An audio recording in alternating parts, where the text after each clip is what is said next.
Hey, we are live for another Lunch and Learn on the Phoenix RIA. This is episode 3. John and I have done about foreclosures. If you are on the Phoenix RIA, just scroll down and you will see the other episodes. If you go over to YouTube, just for flips, it'll be in the foreclosure series, so you can watch it over there. But yeah, we're just kind of going through the foreclosure process. John and I have done foreclosures in multiple states, so we've talked about redemption periods, trustee sale states, so for mortgage states versus trustee states. We've gone pre-foreclosure in episode 1, foreclosure at the process at the courthouse steps, episode 2. Now we are going to do post foreclosure. What do you do after the foreclosure? So you can obviously have an occupied house or a vacant house, right? So when we talked about generally you should drive the house the day of, or worst case day before, and then so you'll know if it's occupied or vacant. Actually, some houses are a little tough to tell. My favorite trick was to just turn the water on, like the water spigot, right? If the water spigot's on, it's probably occupied. If the water's off, they've probably moved on. Most people can't live without water. So, you have any tips and tricks that you were doing? Well, it's kind of funny. I didn't look at the water as much as I looked at the electric meter for some reason. I do remember the water, but the electric meter, if it's not spinning, or you can tell, that was the main one for us. Same idea. If it looks vacant, if the bank has secured it, sometimes they shut them down. But during winter in areas like that, they have to keep them going enough to not have pipes freezing, and down here, especially up in Seattle where you guys were, and some other locations. Yeah, having the water on is a big deal. Or not or the electric. Well, idea there is to see if someone really, I think for you and me, is there somebody actually in this house? Yeah. Because if we can't get a pulse at the door prior to buying it, and we bought it anyway, which happens a lot, you're going to have to talk to somebody at some point, if they're there. Yeah. So let's in Phoenix, it was when I was buying foreclosures, a real simple process. Like if it was occupied, you kind of had two options, right? You could go foreclosure or cash for keys, right? Those are kind of your two routes. They live there, so you have to go through the formal process. Just so you can't call the cops and said he's in my house. That just doesn't work. Yeah, in most cases, at that point, you want to obviously see if it's the owner or the tenant. Sometimes the tenants are a little bit PO'd because they've paid rent and deposit. So you kind of want to be good cop, bad cop. That's where the cash for keys works real well. On a homeowner, I mean, it. Some of these people are so destitute they can't even find enough money to move. But if they are nasty and they won't move, you have to go start the eviction and get the order from the cops. And that takes 2, 3, 4 weeks, depending upon, I don't know how fast it is. I think it's slower here now than it used to be. Yeah, no, it used to be 5-day notice, 5 to 7 days for a court date, and about 5 to 7 days for the sheriff. Now, since post-COVID, it's a 5-day notice still, and you're still getting your writ to the court date. I think it's still like 7 to 10 days. And by the way, I just had on the Lunch and Learn series, if you missed it, Mark Zinman, local to Arizona. So if you're watching this and you're an Arizona guy, he was on here and he went through the whole foreclosure process for both just tenant occupied, you own it as a rental, or for a foreclosure. So go back and watch that episode. If you're watching on the YouTube channel, I'll put the link to that episode in the notes down after this video is over. So, but it's closer to 60 to 70 days now versus like the 21 it used to be in Arizona. Right. And then so you hear that as an investor, it's like, well, I ain't going to do that. So the whole thing is you want to have a good conversation with that gatekeeper, the door person, and just don't get in the fight. Just get them enough money, $2,000, $3,000 if you have to get them to move. Yeah, but if you look at if you're borrowing hard money, for instance, let's just say you buy a $300,000 house, or you bid it at the auction at 300. I still lend at trustee sale today in Arizona.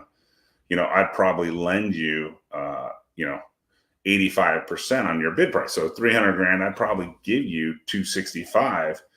But at 12% interest, that's $2,600 a month. So if it takes you 2 months to get them out, it's going to cost you $5,200 in interest versus, like you said, 2 to 3 grand. Give them that money if they'll get out quicker. Yeah. And when you meet the people there, Chris, I mean, that's just, hopefully you've talked to them before, trying in pre-foreclosure to work out a situation with them. But if you just caught them at the end and they're there building rapport best you can, sometimes there's some wing nuts, but most of the time it's good people in a bad situation. Yeah, and exactly. You got to lay it out like the foreclosure timeline that we've talked about. Say, hey guys, you're past the line and it's now time to, what are your plans? What do you need? What ideally would you like to see? And I could give somebody a few $100s if they're so destitute that they can't make it, but I'm not going to give them all the money until I get them outside the house with all their stuff and they give me keys. I don't care about the keys because I'm not going to use them. We'll pull the lock and use it on another house because we'll rekey it.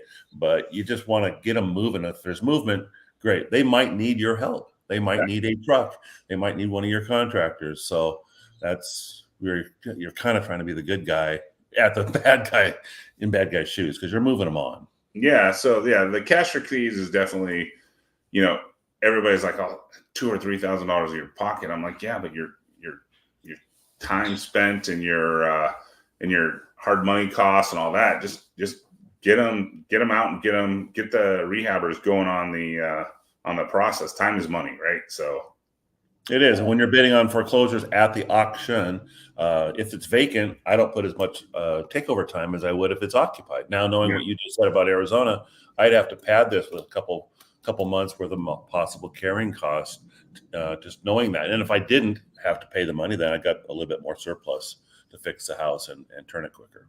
Yeah. So that's just some thoughts.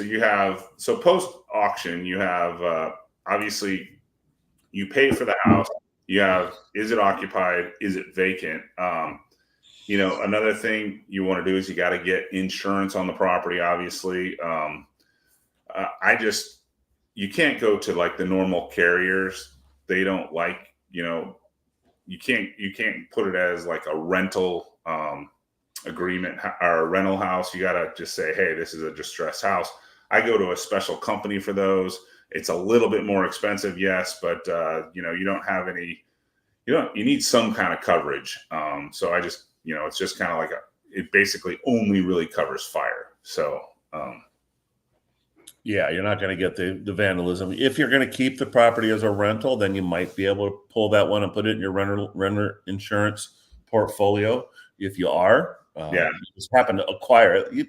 That's, I think, when you have an insurance arrangement, you want to have two types of insurance. When you talk to the agent, it's like, hey, I got bad houses and good houses. Yeah, and some of them take pretty pictures or do inspections, but some are pretty close. So how do you want to handle it, agent? Because I might be keeping this one, and I want to, if you have a bunch of rental houses, so you can build an argument as you start growing your business. But and I'm sure you've run across this too. Some with bad roofs, like you got to use that like kind of nuts and bolts insurance, because the rental insurance, basically you call them on it and it doesn't have a great roof.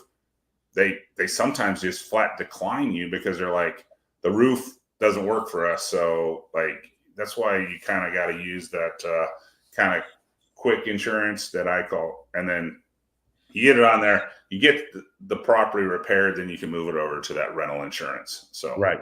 Yep. And it's usually on a 90-day policy or a short term, month to month. And I'm not familiar with who's doing it right now because I haven't done one that's needed it, but I know it was out there and we used it quite frequently. It's easy to find. Your insurance agent can help you make sure. And I'm sure we've got some resources too, Chris, people to help us get. So another little thing that I do post foreclosure is call the HOA, right? You didn't go through a title company, so the HOA didn't get your new information. So let's just say they had some weeds on the property or anything like that, and they had gotten their first notice. If they don't know that the deed's transferred, guess what? The next notice is a fine. So the next step is post foreclosure, reach out to the HOA, give them your new information. Now, some HOAs will say, hey, there's these back payments. And then you're like, well, no, I bought it at foreclosure sale. Here's the deed. So here's where I took over. Now, they're also going to send you a HOA transfer fee. Just because you bought it at foreclosure doesn't mean that you got out of the HOA transfer fee. They're going to send it to you. So, yeah, and certain states will allow only so much of back payments. I think it's 6 months in many areas, so you're not going to get hit with 2 years worth of HOA fees. You're going to get hit with a minimum. Is that what it is here? Still 6 months? No. So Vegas is like 6 months. I think Texas is 6 months. Arizona is 0. So they still try to collect from you, but if you send them a trustee's deed, they wipe out your HOAs. But it's still good to reach out to the HOA because, like I said, if there was weeds before, and that's before the foreclosure sale, and now there's still weeds, they're gonna say, okay, well, we sent you a fine on X date. Well, the foreclosure sale was right here, and they're gonna fine you on the next one. And the fine might be $150, $200, but if you haven't noticed or told them that the property's changed hands, you're getting a fine. So that's another thing you want to do post foreclosure sale. So you want to start the eviction if it's occupied, or cash for keys if it's occupied. You need to put insurance on it and then contact the HOA because, like, usually you go through title, they send your information to the HOA. You got to go find the HOA and reach out to them and give them the new address and all that stuff. And one of the things, we talk about some of the tips or maybe tricks. I don't know if it's a trick, but it's a tip. I always talk to the neighbors. I'm sure you have too. Let them know, hey, these people are gone or they may come back. And so get my information to neighbors on both sides of the house and across the street if you can. And then I would post the house, obviously put a flyer or a notice on there. New owners here. Here's the phone number. Usually acting as a real estate agent, I'd say I'm representing a buyer. I wouldn't be the direct caller, but I'd just say, hey, house is transferred. There's a new owner. Investor owns it. Please call me on behalf of that person if you're coming back for something in this house or you need in, or because sometimes that will happen. Yeah, you don't want them busting into your old house and you've rekeyed it, and they think that they could come back, and you thought that they were totally gone, and they may not be. So that doesn't happen. Make sure you have notices out on all doors, even the garage door, until you finally get it up and going a little bit. Yeah, for sure. So so that's those are kind of the steps post foreclosure. You got your eviction or your cash for keys. You have your insurance. You have your HOA. Talk to the neighbors, let the neighbors know that, like, hey, I bought this. I'm going to fix it up. I'm going to clean the neighborhood. They've probably been complaining about this house for some time now, especially if they've got big weeds or, they're not taking care of the house, which typically happens if they don't have a lot of cash and they're ending up in foreclosure. They're probably not paying the pool guy. They're probably not paying the landscape guy. They might not be keeping up with any maintenance on the house at all, really. So, exactly. And one of the things we don't think about, and you give me your answers, what you do, Chris, but a lot of times we inherit a bunch of crap in houses. And some of that obviously goes in a dumpster, but sometimes it's worth somebody having an estate sale or a sale, and you have to keep personal property for a certain period of time. But the one that's a problem really is licensed or unlicensed vehicles, typically unlicensed vehicles. We can have as many as a half a dozen homes. So what would you do with an unlicensed vehicle parked on your driveway or your side yard, So I'll tell you what one investor did. He filled each car with as much stuff from the house as he could, put a chain on it, tied it out on the street, and parked it out on the street. And he called the city and said, there's abandoned cars on the street. And within 2 to 3 days, they'd tag it and pull it out of there. But that's what I usually do. I'd get it moved from, I just call the tow truck and I'd move it from the driveway to the curb, and I'd call the city and be like, hey, there's an abandoned car here. Come get it. So now I did inherit a 69 I want to say Pontiac Firebird. Yeah, that's what it was. So we ended up we left it in the garage. Went through, I want to say it was a year to get a title on that thing. But when we got it, I think we got 10 grand for it. So Yeah, I mean, people leave their houses, they leave cars, so it's just something to think about. What's your strategy going to be? Yeah, I don't know how long it takes. I never actually took one over that was worth taking over, so they are always usually dragged to the street or taken out like that, or Yeah. rolled out. And then the So next step is obviously you got to get the utilities. Some in the past, some utility companies are like, I want to see the deed. So, which is kind of unfortunately, sometimes you're waiting a little bit of time to get that deed um, for the house. So, you know, some utility companies are like, oh, just give me a social and we'll turn it on for you, right? Another trick is you can always fake a little lease agreement. I've done that a few times. Just printed out a quick, easy lease agreement that says Chris Hyman's leasing the house while I'm waiting for the deed. I have the seller's name. Send that to put out a lease agreement, put that to the APS or the electric company or whatever, and be like, oh, I'm just leasing the house. So obviously they still see it in the other person's name. I have a lease agreement in my name, and now I can turn on the power and the water. good, yeah. And if you've got it, I've never done that one. That's a good one. Well, I learned this stuff too. And if you have a reputation or a good standing with the utility companies and they see you have had accounts, you possibly could get away with having just put a deposit down for the house and off you go. Yeah. If you don't have much track record, then sometimes you have to make proof that you're the owner of the property. Yeah. So it's another little step post foreclosure. We talked a little bit about this before in episode 2 because we were talking about bidding at the auction and what doesn't go away. But another thing that you do post foreclosure is the IRS liens, right? And you talked about like, hey, there's actually a process where you would go and you would reach out and have them, just remove the IRS lien, right? Right. They go to the district court that monitors the area you're in, or district office, it would be. And we had a guy that was really good at that and had a relationship with a couple of the officers. And it's just a matter of a process to release the property. They'll want something. Usually they'll want some money, but not much. They're going after the people in 90 days. 120 days. It's off the property anyway. So they know that. And so you just want to go quicker if you have financing or want to resell the house. So it's worth it to approach the IRS office and just say, hey, what's the process to remove this? It's a foreclosure. They'll get back to you, and you'll find a friendly down there. They're just good old government employees, right? Yeah. So obviously, when you're flipping homes, a couple things you learn about is the FHA rule. Like if you buy it today, maybe it takes the trustee like a week to 10 days to record it. When that deed gets recorded, that's when your FHA clock starts ticking, right? So FHA has a flip rule so that you can't close on a house for 90 days after you took acquisition. So you can't just buy it and then resell it. That's the whole reason why novations really kind of kicked off, is because you're giving somebody doing innovation. Just there's a whole there's some classes on novations on the YouTube channel if you want to check them out.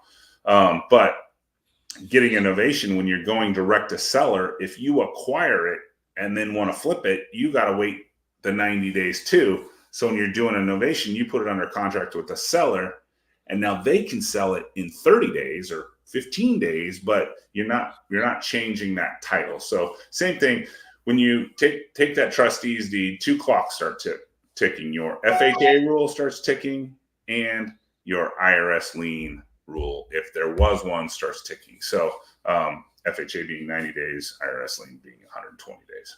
And on the FHA, that's if you sell to an FHA buyer, right? Yeah. That's what you're looking for. Yeah. So if it's a conventional loan, that's not the same situation. Yeah, the conventional loan, that's out the window.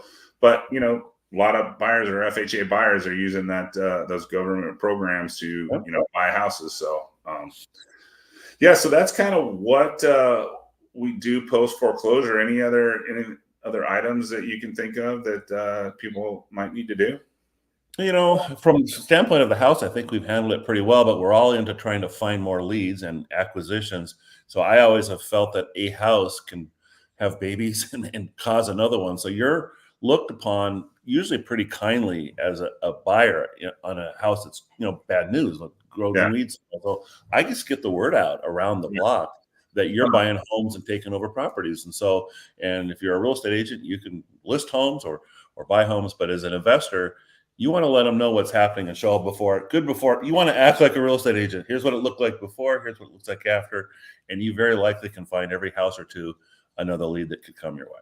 Yeah. So a lot of people that fix and flip houses, like they get that, it's kind of the real estate sign, but it says we buy houses cash. So obviously they see the neighborhood house being fixed up and they just and then a lot of guys will do the little wrap on the trailer, like, hey, because that's their construction trailer, right? Like, hey, we buy houses cash. And as they're fixing up the house, they got that trailer, just letting everybody else in the neighborhood that's going to drive by know that, hey, and they see that this house is being rehabbed and it's another free lead possibility. Yeah. We would put those signs on the dumpsters too, that are in the property, and maybe talking a little bit about dumpsters. If you don't want the city coming down your back, is get those in and out fast.